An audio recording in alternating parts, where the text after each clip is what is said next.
오늘 우리가 다룰 사건은 단순한 군사훈련이 아닙니다. 바로 한 척의 중국 어선이 한국 해역에서 불법 조업을 하던 중 단 40초 만에 완전히 소멸된 사건입니다.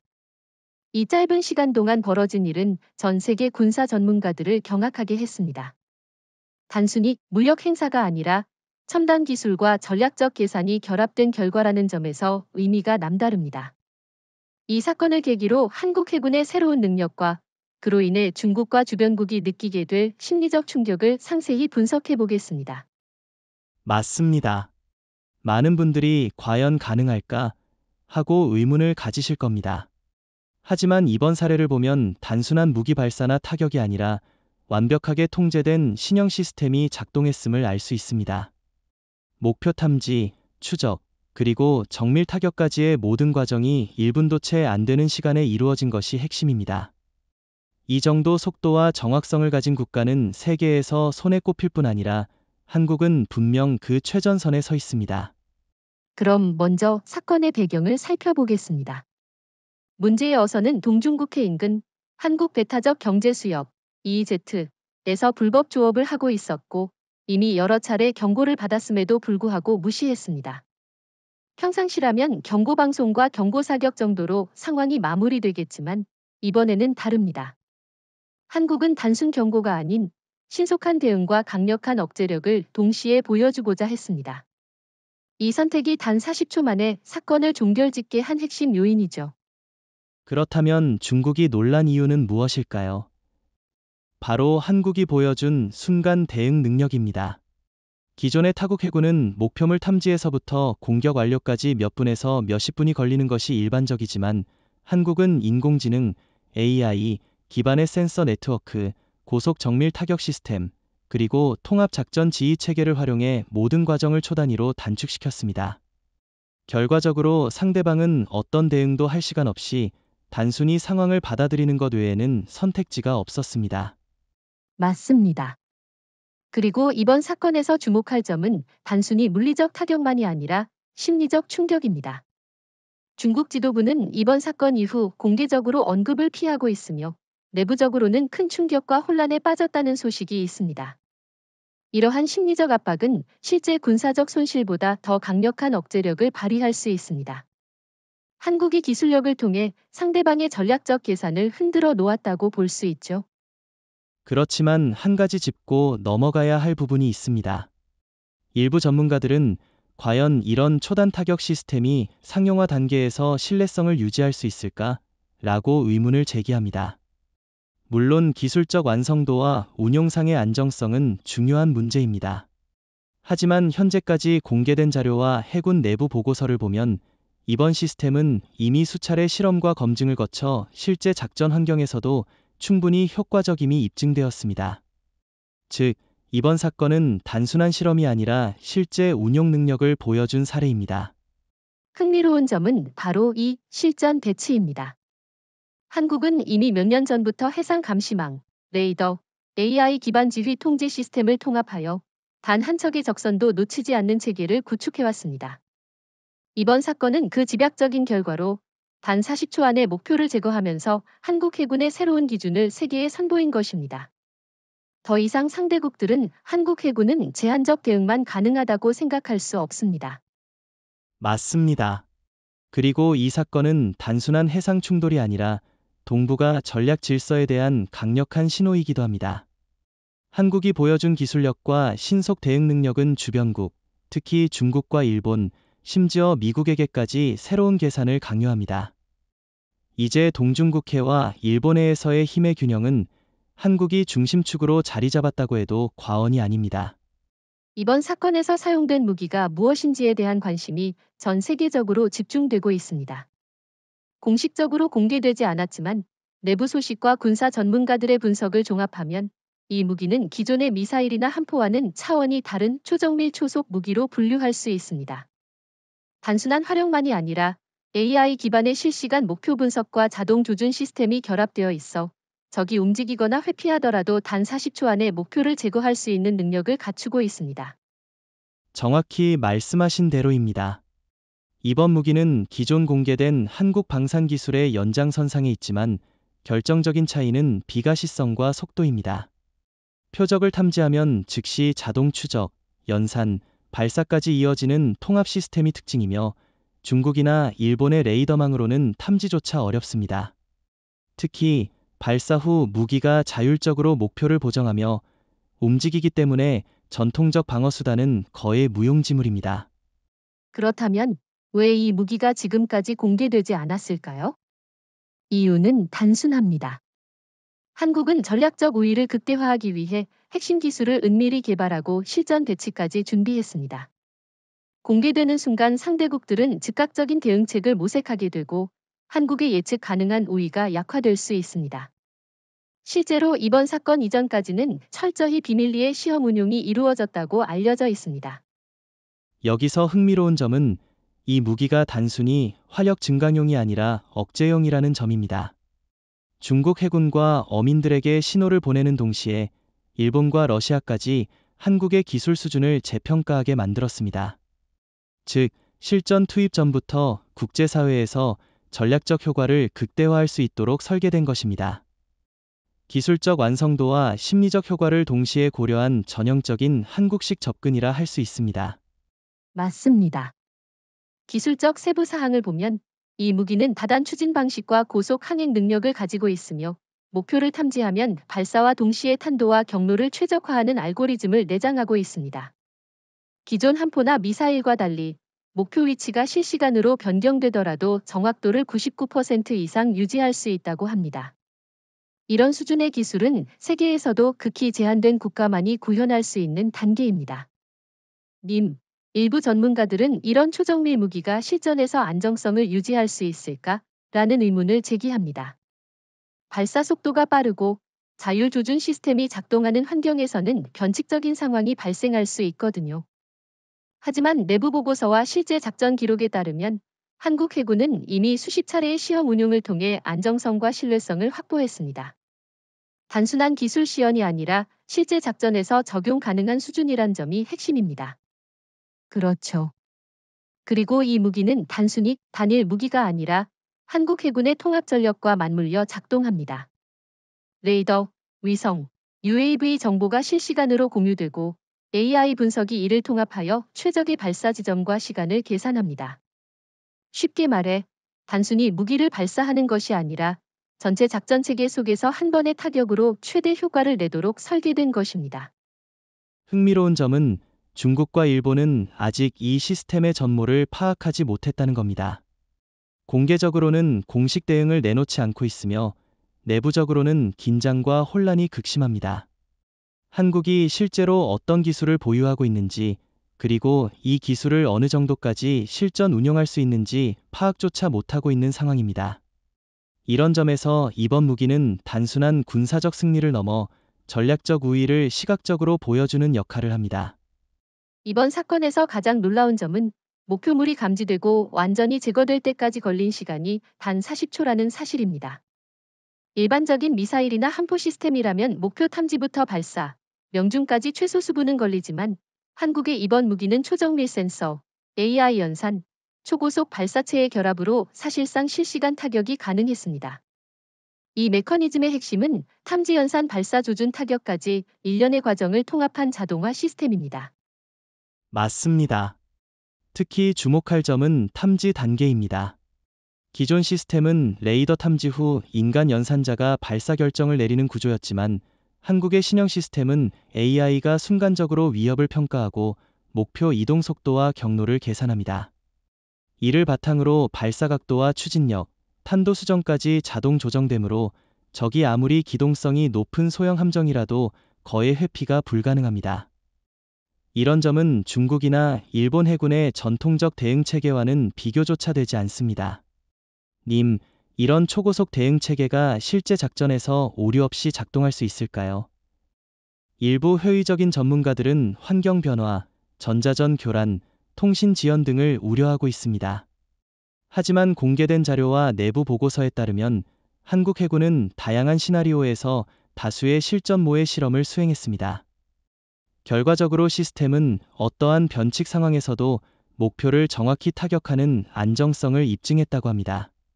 여기서 흥미로운 점은 발사체 자체의 추진 기술입니다. 단일 단계가 아니라 다단 추진 시스템을 활용하여 목표와의 거리가 멀더라도 속도를 유지하고 항로 수정 기능까지 탑재했습니다. 즉, 적이 항적을 변경하더라도 발사체가 자동으로 경로를 재계산해 정확히 명중하는 구조입니다.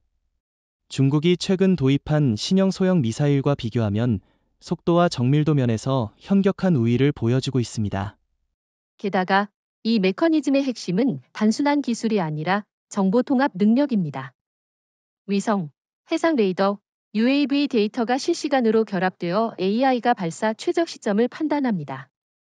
한 번의 발사로 최대 효과를 얻도록 설계되었기 때문에 공격 효율은 기존 미사일 시스템보다 수십 배 이상 높습니다. 실제로 이번 사건에서 목표가 100km 거리에서도 정확히 제거된 것은 이 통합 메커니즘 덕분입니다. 님, 일본이나 중국이 이 시스템을 역으로 분석해 대응책을 마련할 가능성은 없을까요? 기술적 분석과 위협 평가가 가능하다면 향후 대응이 가능하다고 보는 견해도 있습니다. 하지만 이번 무기는 단순한 무기 체계가 아니라 지속적으로 AI가 학습하고 데이터가 갱신되는 적응형 무기 시스템이기 때문에 단순한 분석만으로는 대응하기 어렵습니다. 즉, 한국은 기술적 우위뿐 아니라 전략적 우위를 동시에 확보한 셈입니다. 정확합니다. 이번 시스템은 전투에서의 실전 효율을 극대화하는 동시에 적에게 심리적 압박을 주는 억제력도 갖추고 있습니다. 목표물이 움직이더라도 단 1분 안에 제거된다는 사실은 중국이나 일본의 작전 계획을 전면 재검토하게 만드는 수준입니다. 단순히 기술력만으로 평가할 수 없는 전략적, 심리적 파급력이 결합된 시스템인 것이죠. 이번 사건에서 가장 놀라운 점 중 하나는 무기가 최대 100km 거리에서도 목표를 정확히 제거했다는 점입니다. 일반적인 군함용 미사일이나 함포 시스템이라면 거리와 환경 변화에 따라 오차가 발생하기 마련이지만 한국의 신형 무기는 고속 항행과 실시간 조준 기능이 결합되어 거의 완벽한 정밀도를 자랑합니다. 특히 이동 중인 소형 함정이나 어선까지도 단 한 번의 발사로 타격 가능하다는 점이 핵심입니다. 맞습니다. 정밀도를 좌우하는 핵심 요소는 바로 AI 기반의 실시간 데이터 연산입니다. 발사 직전의 목표 위치, 이동 속도, 해류, 바람, 조류까지 모두 반영하여 궤적을 최적화합니다. 단순히 발사 명중의 개념이 아니라 발사 순간부터 목표와의 상대적 위치를 지속적으로 계산하며 탄체 자체가 궤적을 수정하는 기능을 탑재한 셈이죠. 이 정도 기술 수준은 중국과 일본 군사 전문가들도 놀랄 만한 수준입니다. 님, 이런 정밀도는 장거리 작전에서 얼마나 실효성이 있을까요? 일반적으로 장거리에서 환경 변수와 전자전 교란 때문에 오차가 발생하는데 한국은 이를 어떻게 극복했을까요? 내부 보고서에 따르면 이 무기는 레이더, 이성, UAV 등 다양한 센서 정보를 실시간으로 통합해 오차를 최소화하도록 설계되었습니다. 즉, 단순히 발사체의 기술력뿐 아니라 정보 통합 능력이 정밀도를 결정하는 핵심 요인이라는 것이죠. 정확히 말씀하신 대로입니다. 게다가 이번 무기는 GPS와 관성항법 시스템을 동시에 활용하여 전자전 교란에도 안정적으로 작동합니다. 일본이나 중국이 흔히 사용하는 단일 GPS 기반 미사일은 교란에 취약하지만 한국의 다중항법 체계는 교란에도 목표를 놓치지 않습니다. 특히 이동 중인 함정이나 기동 중인 표적에 대해 99% 이상의 명중률을 유지할 수 있다는 점에서 실전에서의 효율성이 탁월합니다. 흥미로운 점은 이 무기의 정밀도가 단순한 타격 성공률에 그치지 않는다는 것입니다. 목표를 제거하면서도 주변 환경 피해를 최소화할 수 있도록 설계되어 인명 피해를 줄이고 해양 환경을 보호하는 동시에 국제사회에서의 전략적 명분도 확보할 수 있습니다. 이는 중국이나 일본과 달리 한국이 기술적 우위뿐 아니라 전략적 윤리적 판단까지 고려했다는 점을 보여줍니다. 님, 일본이나 중국은 이 정밀도를 과연 따라잡을 수 있을까요? 기술적 격차는 단순히 미사일 성능만의 문제가 아닙니다. 정보 통합 시스템, AI 연산 능력, 실시간 데이터 공유 네트워크 등 다양한 요소가 결합되어 있어 단기간 내 따라잡기는 사실상 불가능합니다. 이번 사건은 단순한 군사적 시연을 넘어 동북아 안보에서 한국의 전략적 위상을 한층 강화하는 사례라고 볼 수 있습니다. 맞습니다. 결국 사거리와 정밀도는 단순히 물리적 수치가 아니라 억제력과 직결됩니다. 적이 100km 밖에서 접근하더라도 즉시 타격 가능하다는 메시지는 중국이나 일본 해군이 무모하게 접근할 수 없음을 의미합니다. 한국 해군은 이 기술을 통해 단순히 방어가 아니라 선제적 억제와 통제 능력을 확보한 셈입니다. 단순히 무기가 빠르고 정확하다는 것만으로는 100km 거리에서 목표를 제거할 수 없습니다. 핵심은 실시간으로 목표를 탐지하고 이동 속도와 경로를 파악하며 AI가 즉각적으로 발사 결정을 내릴 수 있는 데이터 환경을 제공하는 것입니다. 한국의 최신 레이더와 센서 시스템은 이 모든 기능을 통합하여 적에게는 거의 투명망을 구축한 셈입니다. 맞습니다. 특히 이번 시스템은 X밴드와 S밴드를 동시에 활용하는 다중 주파수 레이더를 장착하고 있습니다. 이는 단순한 장거리 탐지를 넘어 소형 선박이나 무인기까지도 실시간 추적할 수 있게 합니다. 중국이나 일본이 자랑하는 기존 레이더 시스템은 대부분 단일 주파수 혹은 제한적 데이터 처리 능력을 가지고 있어 한국의 이 시스템과 비교하면 명백히 뒤처진다는 평가가 나옵니다. 님, 이러한 센서 시스템이 실제 작전에서 얼마나 신뢰할 수 있는지 의문을 가지는 전문가도 있습니다. 해상 기상 조건, 전자전 교란, GPS 차단 등 다양한 변수로 인해 데이터 정확도가 떨어질 수 있기 때문이죠. 하지만 공개된 모의 실험 결과 한국 해군은 이러한 모든 변수들을 시뮬레이션하여 센서가 목표를 놓치지 않도록 최적화했습니다. 게다가 AI가 센서 데이터를 자동 보정하여 기상 변화나 교란에도 정확성을 유지할 수 있습니다. 흥미로운 점은 이 센서 시스템이 단순히 목표를 추적하는 것에 그치지 않는다는 것입니다. UAV, 이성, 함정 센서 데이터를 실시간으로 통합하여 다층 감시망을 구성합니다. 즉, 한 지점에서 탐지되지 않아도 다른 센서 네트워크에서 포착이 가능하며 AI가 이를 통합 분석해 최적의 타격 시점을 판단합니다. 중국과 일본은 아직까지 이러한 통합형 실시간 감시 네트워크를 구축하지 못했습니다. 또한 한국의 레이더는 스텔스 기술을 일부 무력화할 수 있습니다. 기존 스텔스 함정이나 UAV는 특정 주파수 레이더에서는 탐지하기 어려웠지만 다중 주파수 및 AI 보정 기능 덕분에 이제 거의 모든 유형의 적 함정을 식별할 수 있습니다. 이것은 단순히 기술적 우위만이 아니라 전략적 우위까지 확보하는 결과를 낳습니다. 적은 보이지 않는 적을 상정했지만 한국은 이미 모든 움직임을 꿰뚫고 있는 상황이죠. 님, 일본과 중국이 이번 센서 기술을 분석하고 유사 기술을 도입할 가능성은 없을까요? 단순한 레이더 장비를 구매하거나 일부 기술을 모방하는 것은 가능하지만 핵심은 정보 통합과 AI 실시간 분석 능력입니다. 이는 단기간 내 구축할 수 있는 것이 아니며 한국이 구축한 시스템과 같은 실전 효율을 달성하기에는 수년 이상의 시간과 막대한 비용이 필요합니다. 맞습니다. 결국 이번 센서 및 레이더 시스템은 단순히 목표를 탐지하고 추적하는 수준을 넘어 한국 해군의 전체 작전 능력을 극적으로 향상시키는 역할을 합니다. 목표 식별부터 실시간 타격까지의 과정을 통합하며 적에게는 침투 불가, 회피 불가라는 메시지를 보내는 셈입니다. 이는 중국과 일본이 과거 경험한 군사적 전략을 완전히 재검토하게 만드는 수준입니다. 이번 사건에서 가장 주목할 점은 단순한 물리적 피해를 넘어서 심리적 충격을 전 세계에 준다는 점입니다. 100km 밖에서 움직이는 적 함정을 단 40초 만에 제거한 장면은 그 자체로 강력한 억제 메시지를 전달합니다. 중국 지도부가 아직 공식적인 반응을 내놓지 못한 것도 바로 이러한 압도적 기술력에 대한 심리적 충격 때문이죠. 맞습니다.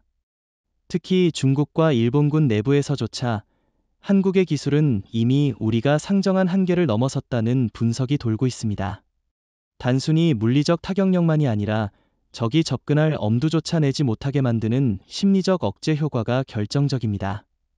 실제로 군사 전략에서는 적이 행동하지 못하도록 만드는 억제력이 공격력만큼 중요하다는 점을 이번 사건이 보여주고 있습니다. 님, 이러한 억제 효과는 장기적으로 어떤 의미를 가질까요? 단순히 40초 만에 목표를 제거하는 사건으로 끝나는 것이 아니라 동북아 해역에서 한국이 주도권을 잡고 전략적 선택권을 확보하는 결정적 전환점이 될 수 있습니다.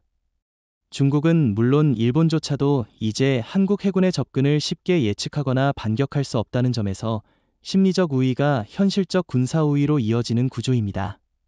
흥미로운 점은 이번 사건이 한국 내부에도 강력한 자신감을 불러일으킨다는 것입니다. 국민과 군 지휘부 모두가 우리는 세계 최첨단 기술로 적을 억제할 수 있다는 인식을 갖게 되면 향후 전략적 선택에서도 보다 공격적이고 주도적인 결정을 내릴 수 있습니다. 즉, 기술이 단순한 장비를 넘어 국가 전반의 전략적 사고와 행동에도 영향을 미치는 셈입니다. 그렇다면 중국과 일본이 심리적 억제에서 벗어나 대응하려면 어떤 조치를 취해야 할까요? 사실상 단순한 무기 수량 증강이나 기존 함대 배치만으로는 한국의 초정밀, 초속력 무기를 회피할 수 없습니다. 이는 결국 기술 혁신과 AI 통합 감시 시스템 구축이라는 장기적 경쟁으로 이어질 수밖에 없죠. 하지만 단기간 내에는 한국의 기술적, 심리적 우위를 무력화하기 어렵습니다. 맞습니다. 특히 이번 사건은 억제력이 단순한 군사적 수치가 아니라 전략적 메시지라는 점을 극명하게 보여줍니다. 한국은 실제 피해를 최소화하면서도 단 40초 만에 적에게 절대적인 두려움을 심어주었죠. 이것은 심리전에서의 결정적 승리이며 전 세계 군사 전문가들에게 한국의 기술력과 전략적 판단력을 동시에 각인시키는 효과가 있습니다. 또한 이번 사건은 단순히 중국과 일본뿐 아니라 미국과 러시아 같은 글로벌 군사 강국들에게도 메시지를 전달합니다. 한국은 이제 동북아에서 무시할 수 없는 군사적, 기술적 중심국가라는 인식이 강화되는 것이죠. 실제로 이번 사건 직후 미국과 일본 언론에서는 한국의 해상 억제력, 기존 예상보다 훨씬 강력이라는 분석이 등장했습니다. 이는 한국의 전략적 위상이 단순한 지역 차원을 넘어 국제적 차원으로 확장되고 있음을 의미합니다. 이번 사건에서 드러난 사실 중 하나는 한국의 첨단 무기가 단순히 대형 군함이나 전략적 목표뿐 아니라 소형 함정이나 민간 선박에까지 결정적인 위협을 가할 수 있다는 점입니다. 과거에는 소형 함정이 기동성이 뛰어나고 탐지하기 어려워 해상에서 상대적으로 안전한 존재로 여겨졌지만 이번 기술의 등장으로 그런 인식은 완전히 바뀌었습니다. 정확합니다. 40초 만에 수십 톤급 소형 선박이 제거된 사례는 단순히 무기 성능을 보여주는 것 이상입니다. 이것은 적 해군이나 민간 함대가 한국 해역에서는 안전한 이동이 불가능하다는 메시지를 강력하게 전달합니다. 중국이나 일본 입장에서 볼 때 소형 함정 운용 전략까지 재검토해야 하는 상황이 되었죠. 한국은 이제 소형, 중형, 대형 모든 함정에 대해 통합 억제력을 갖추게 된 셈입니다. 일부에서는 이렇게 소형 함정을 위협하는 무기가 실제로 전술적, 전략적 활용에서 얼마나 중요할지 의문을 제기합니다. 소형 함정은 전통적으로 정찰, 지원, 보급 등 다양한 임무를 수행하는데 이들을 한순간에 제거할 수 있는 능력이 실제 작전에서 얼마나 활용될 수 있느냐가 관건이죠. 하지만 이번 사건은 단순히 물리적 제거를 넘어서 심리적, 전략적 압박을 극대화한다는 점에서 의미가 큽니다. 맞습니다. 예를 들어 중국의 연안 경비함이나 일본의 소형 순찰선은 그동안 제한적 방어력과 기동성으로 해상 작전을 수행해왔지만 이제 한국의 무기는 이 모든 선박을 동시에 탐지, 추적, 타격할 수 있습니다. 즉, 적은 단순히 움직이지 않으면 안전하다는 기존 사고를 더 이상 믿을 수 없게 되었습니다. 이는 해상 전략의 근본적 재구성을 의미합니다. 특히 주목할 점은 한국의 무기가 소형 함정에 적용될 때 적 함대 전체의 운영 능력이 제한된다는 것입니다. 소형 선박은 보급, 정찰, 지원 임무를 수행하기 때문에 이를 제어하거나 제거하면 적의 작전 효율 자체가 급격히 저하됩니다. 중국이나 일본이 가진 수적 우위나 기술적 장점을 무력화하는 효과가 발생하죠. 한국은 소형부터 대형까지 통합 억제망을 구축함으로써 해상 주도권을 완전히 장악하게 됩니다. 또한 이번 기술은 단순히 공격력만 강조하는 것이 아니라 전술적 유연성에서도 장점을 제공합니다. 예를 들어 민간 선박이나 소형 군함을 억제하면서도 대형 군함에 대한 위협을 동시에 유지할 수 있어 적이 복합적인 위협을 동시에 관리해야 하는 부담을 안게 됩니다. 이는 심리적 압박과 전략적 우위를 동시에 확보하는 한국만의 독보적 능력입니다.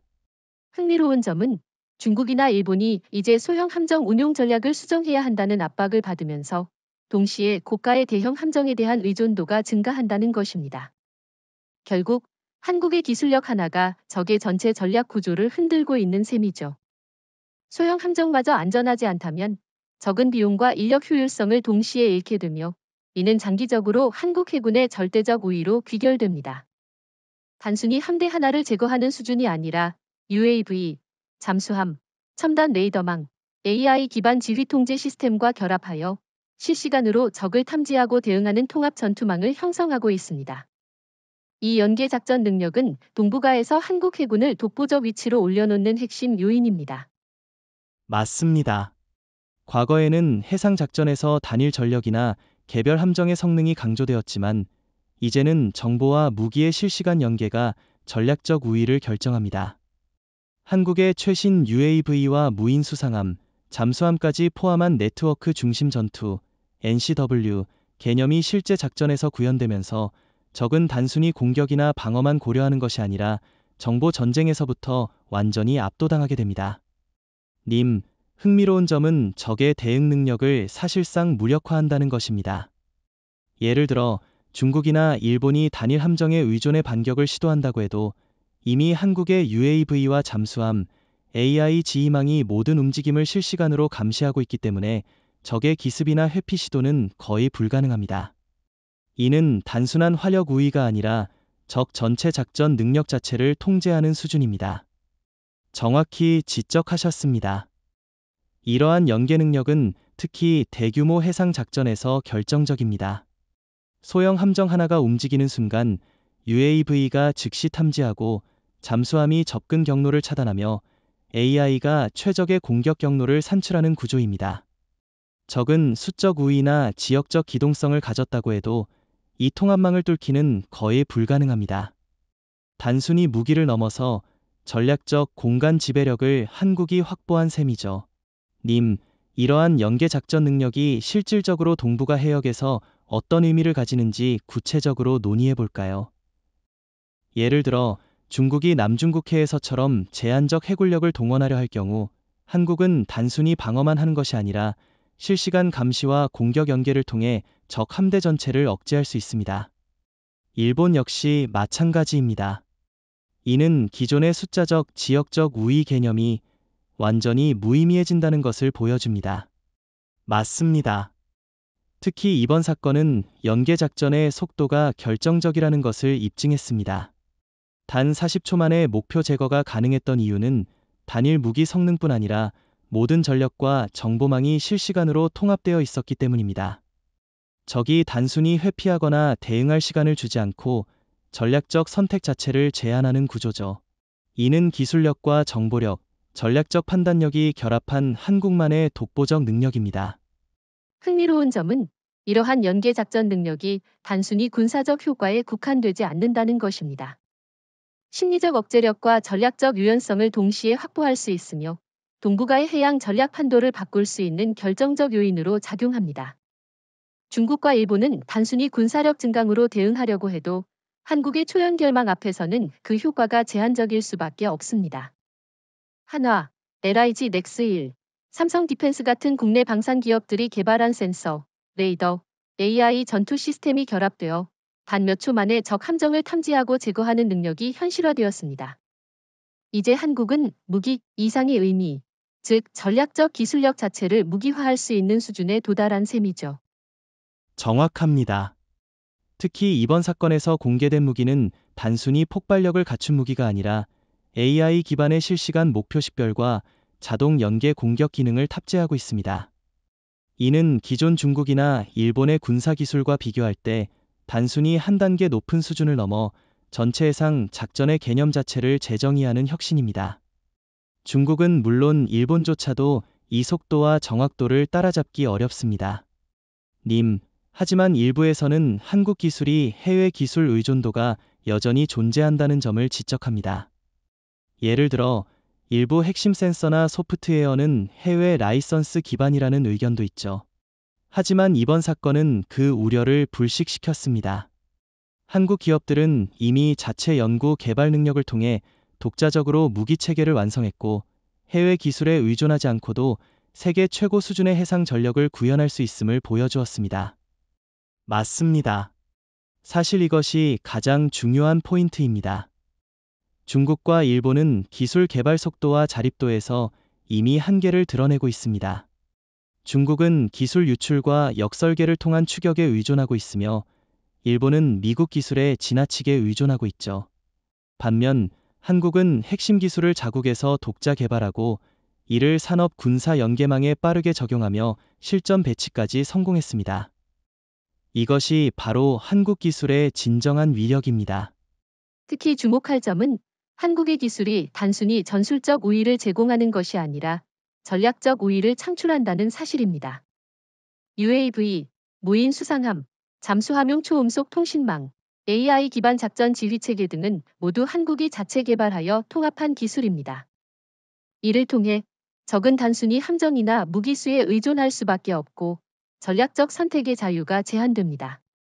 이는 기술력 자체가 곧 국방력임을 극명하게 보여주는 사례입니다. 그리고 중요한 점은 이러한 기술력은 경제력과도 연결된다는 사실입니다. 삼성, 한화, LIG 넥스일과 같은 기업들이 생산하는 장비와 기술은 단순히 군사적 수단에 국한되지 않고 세계 방산 시장에서도 경쟁력을 갖추고 있습니다. 미국, 중국, 일본이 동시에 한국의 기술력을 탐내지만 한국은 이를 전략적 자산으로 활용해 외교, 군사, 경제적 우위를 동시에 확보할 수 있습니다. 흥미로운 점은 이러한 기술적 우위가 중국과 일본의 전략적 불안정을 유발한다는 것입니다. 중국은 이번 사건 이후에도 공식 대응을 내놓지 못하고 있으며 일본 역시 새로운 해상 방어 전략을 검토해야 하는 상황입니다. 결국 한국 기술력 하나가 동북아 해상 전략의 균형 자체를 바꿀 수 있다는 점이 매우 인상적입니다. 통상적으로 중국은 자국 함정이나 영토 문제가 위협받으면 즉각 강경한 발언과 군사적 대응을 내놓았지만 이번에는 이례적으로 침묵을 유지하고 있습니다. 이는 단순한 정치적 계산이라기보다는 한국의 초고속 무기와 연계 작전 능력에 대한 깊은 우려와 전략적 당혹감을 반영한 것으로 볼 수 있습니다. 맞습니다. 사실 중국 지도부, 특히 시진핑 주석 입장에서는 공개적으로 대응할 경우 한국의 기술력과 군사적 우위를 공식적으로 인정하는 꼴이 되기 때문에 난처한 상황이 된 셈이죠.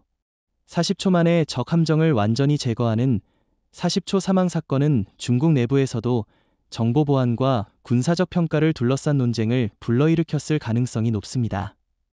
공식 대응을 삼가는 것이 전략적 안전판인 셈입니다. 흥미로운 점은 이러한 침묵이 단순히 외교적 계산에 그치지 않는다는 사실입니다. 중국 군부는 이번 사건으로 한국이 구축한 UAV, AI 통합 전력, 실시간 연계 작전 능력을 실제로 확인하게 되었고, 이는 중국의 기존 해상 전략 전반을 재검토하게 만들었습니다. 특히 남중국해나 동중국해에서 한국식 전투망과 유사한 대응을 재현할 수 있을지에 대한 내부적 의문이 심화된 상황입니다. 그런데 일부에서는 중국이 침묵 전략을 택한 것은 단순한 당황 때문이 아니라 국제사회에서 자신의 입지를 고려한 계산적 선택이라는 의견도 있습니다.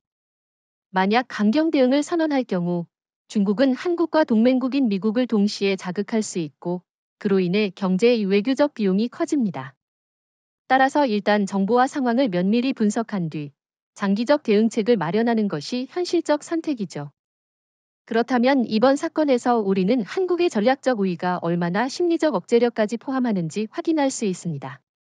단순히 무기를 보유하는 것만으로는 부족하고 이를 효과적으로 운영할 수 있는 기술과 전술, 그리고 상대국의 심리를 통제할 수 있는 전략적 배치가 핵심입니다. 중국이 입을 닫은 지금 상황이 이를 단적으로 보여주는 사례입니다. 정확합니다. 일본의 경우도 마찬가지입니다. 시게루 이시바 총리는 이번 사건 이후 해상 자위대의 기존 방어 체계를 재검토하고 있다고 알려졌습니다.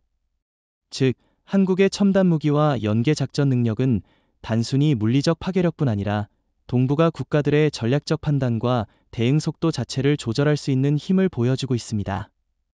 중국과 일본 모두 한국을 의식하지 않을 수 없는 상황인 셈이죠. 세계는 이제 한국이 단순한 중견국이 아니라 첨단 군사기술과 전략적 사고를 동시에 갖춘 동북아의 핵심 플레이어임을 인식하게 되었습니다.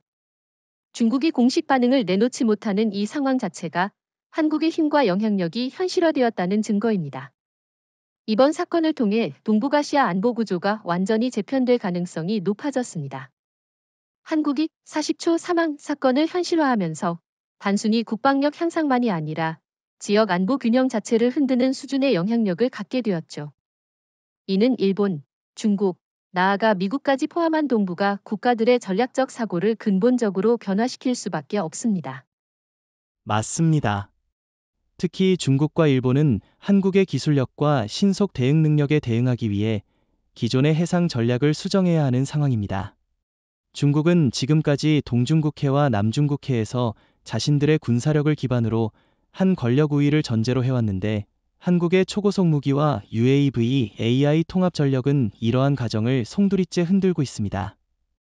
일본 역시 자위대 중심의 방어 체계가 더 이상 충분하지 않음을 인식하게 되었죠. 여기서 흥미로운 점은 한국이 실제로 동북아 안보에서 중심축 역할을 수행할 수 있는 능력을 확보했다는 것입니다. 전통적으로 미국의 전략적 영향력이 동북아를 좌우했지만 이제는 한국의 독자적 기술력과 전략적 판단이 이 지역 안보 균형을 결정하는 주요 변수로 부상하고 있습니다. 이는 동북아 국가들이 한국을 단순한 중견국이 아니라 실질적 군사 전략적 중심으로 인식하게 되는 계기입니다. 정확합니다. 한국의 첨단 무기 시스템과 연계 작전 능력은 단순한 방어력을 넘어 억제력과 영향력을 동시에 제공한다는 점이 중요합니다. 예를 들어 북한이 단순히 도발을 감행하려 해도 한국의 신속 대응과 정확한 타격 능력 때문에 전략적 계산 자체가 달라지게 됩니다. 중국과 일본 역시 한국의 전술 기술 우위를 감안하지 않을 수 없고 이는 곧 한국이 지역 안보에서 핵심적 협상 주체가 됨을 의미합니다. 맞습니다. 여기에 더해 한국의 기술력은 경제적, 산업적 경쟁력과도 결합되어 있습니다. 한화, LIG 넥스1, 삼성 디펜스가 개발한 기술은 단순한 군사적 우위가 아니라 글로벌 방산 시장에서도 영향력을 행사할 수 있는 수준입니다. 동북아 국가들은 한국의 군사적 능력을 단순한 위협으로 보지 못하고 경제 외교의 군사적 연계망 전체를 고려한 전략적 판단을 해야 하는 상황이죠. 여기서 한 가지 중요한 포인트는 이러한 한국 중심의 안보 구조가 미국의 역할과도 새로운 상호작용을 만들어낸다는 점입니다. 기존에는 미국이 동북아의 안보를 주도하며 한국을 포함한 국가들을 방어하는 구조였다면 이제는 한국이 첨단 기술과 전략적 판단을 기반으로 미국과 상호보완적 관계를 형성하게 됩니다. 이는 동북아에 여기서 한 가지 중요한 포인트는 이러한 한국 중심의 안보 구조가 미국의 역할과도 새로운 상호작용을 만들어낸다는 점입니다. 기존에는 미국이 동북아의 안보를 주도하며 한국을 포함한 국가들을 방어하는 구조였다면 이제는 한국이 첨단 기술과 전략적 판단을 기반으로 미국과 상호보완적 관계를 형성하게 됩니다. 이는 동북아에서 한국의 전략적 자율성을 극대화하는 계기가 됩니다. 결국 이번 사건은 단순히 군사적 우위의 차원을 넘어 동북아시아 안보의 균형과 전략적 구조를 한국 중심으로 재편할 수 있는 분수령이 된 셈입니다.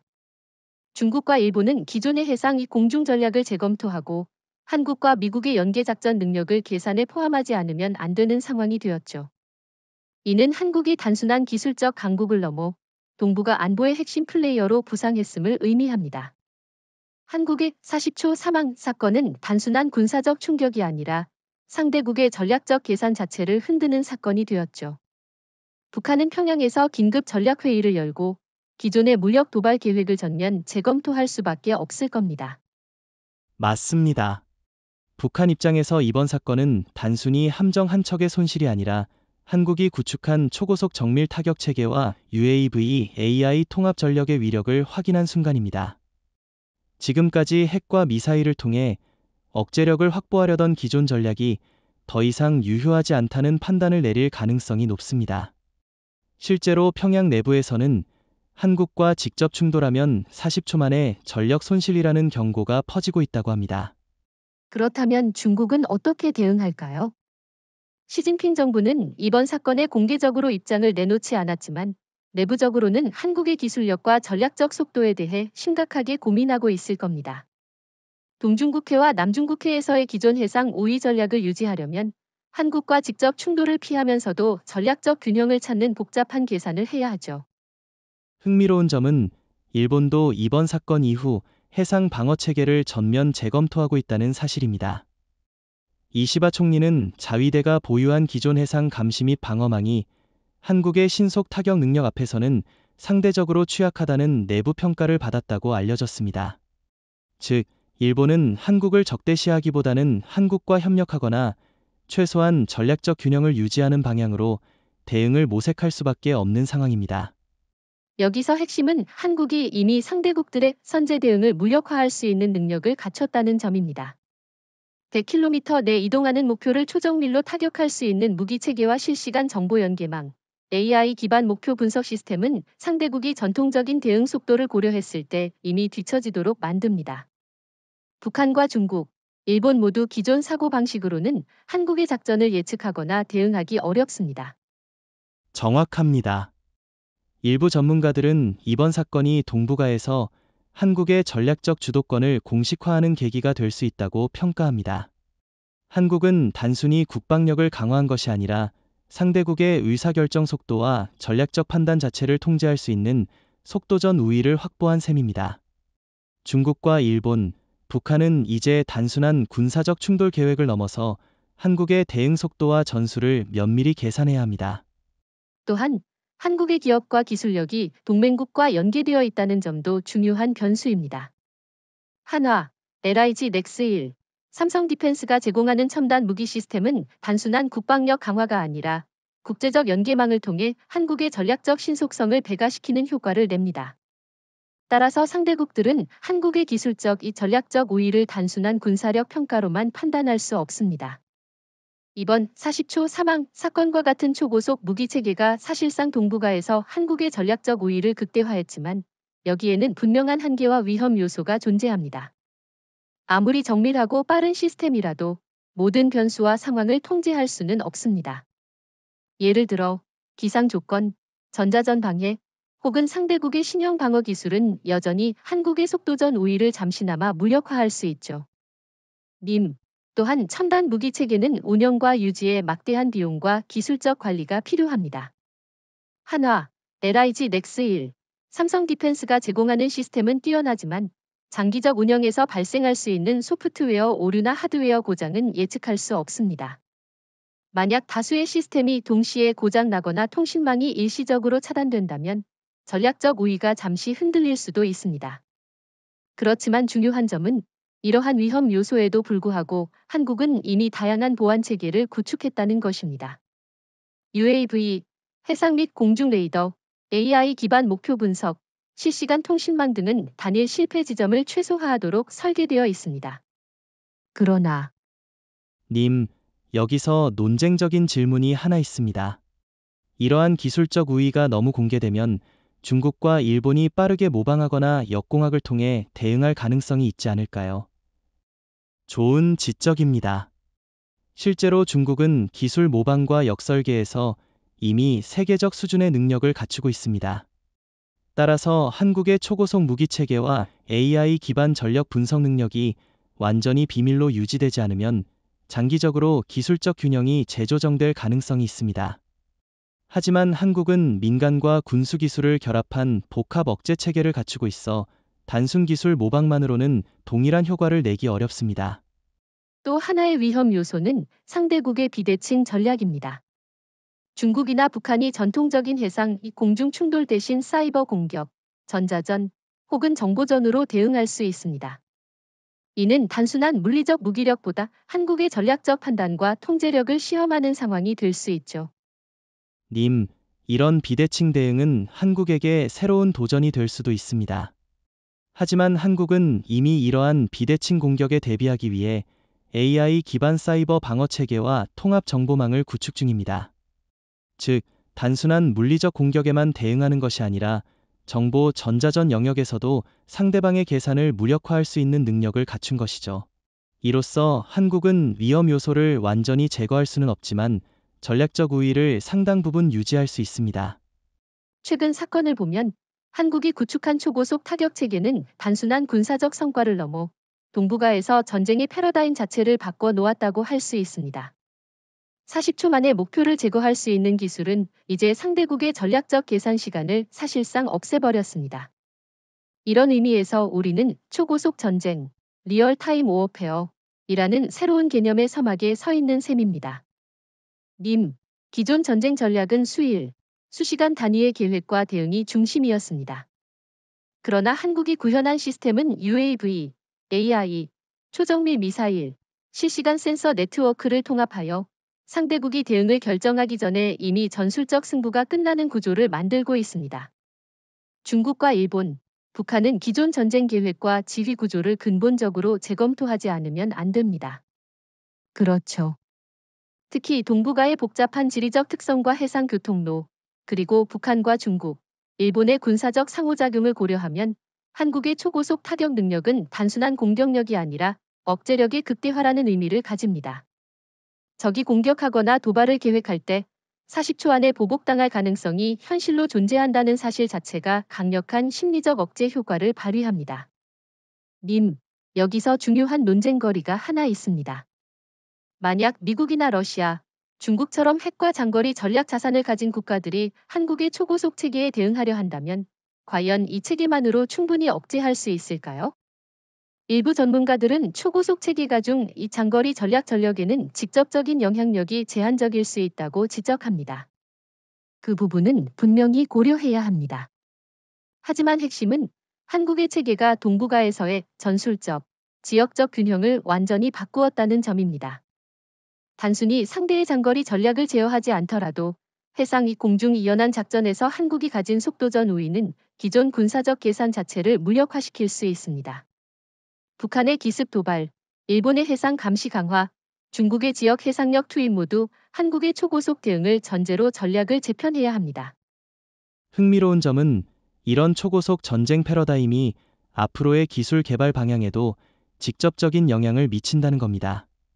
중국과 일본은 이제 단순히 수적 우위와 기존 방어 체계로는 대응이 어렵기 때문에 AI 기반 자동화, 전자전, 사이버 대응, 드론과 무인함 등의 기술을 급격히 확대할 가능성이 큽니다.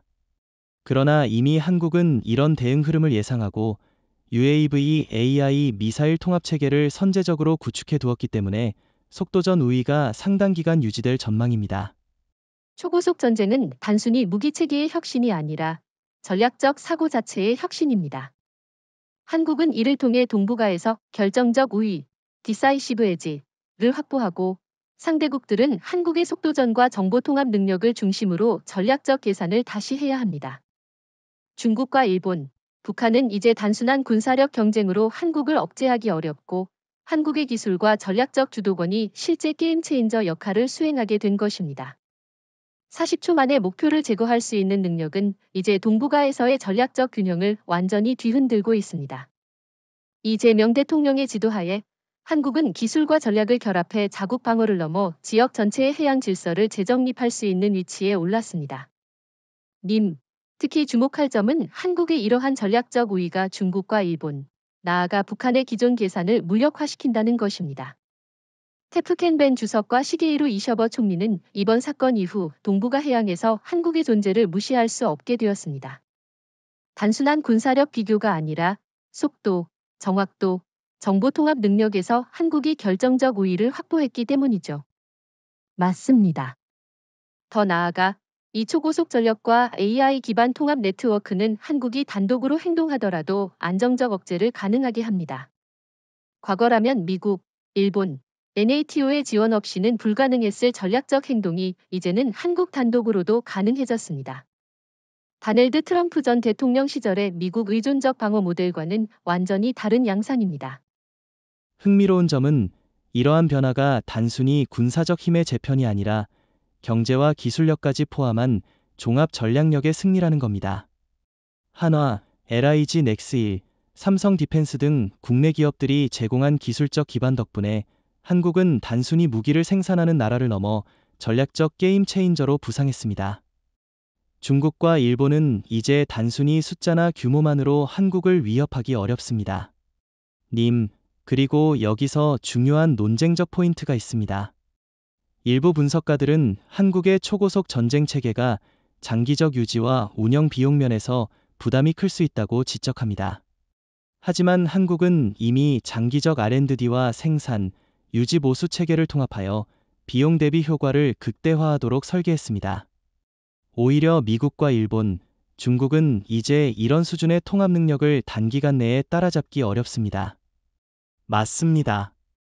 또한 이번 사건은 전략적 메시지 측면에서도 강력합니다. 한국은 동북아 해양에서 결정적 행동 능력을 확보했으며 이를 통해 단순한 군사적 억제를 넘어 상대국의 계산 자체를 흔들 수 있습니다. 북한은 도발을 억제해야 하고 중국과 일본은 해양력 배치를 재조정해야 합니다. 전략적 주도권이 한국으로 완전히 이동한 셈입니다. 결론적으로 이번 초고속 타격 체계와 통합 정보 네트워크는 한국이 동북아에서 단순한 방어국을 넘어 전략적 중심국으로서 행동할 수 있는 근거를 마련했습니다. 이재명 대통령의 전략적 리더십과 국내 기술 기업들의 혁신이 결합하면서 한국은 이제 동북아 해양 질서의 새로운 규칙을 설정하는 주체로 부상했습니다.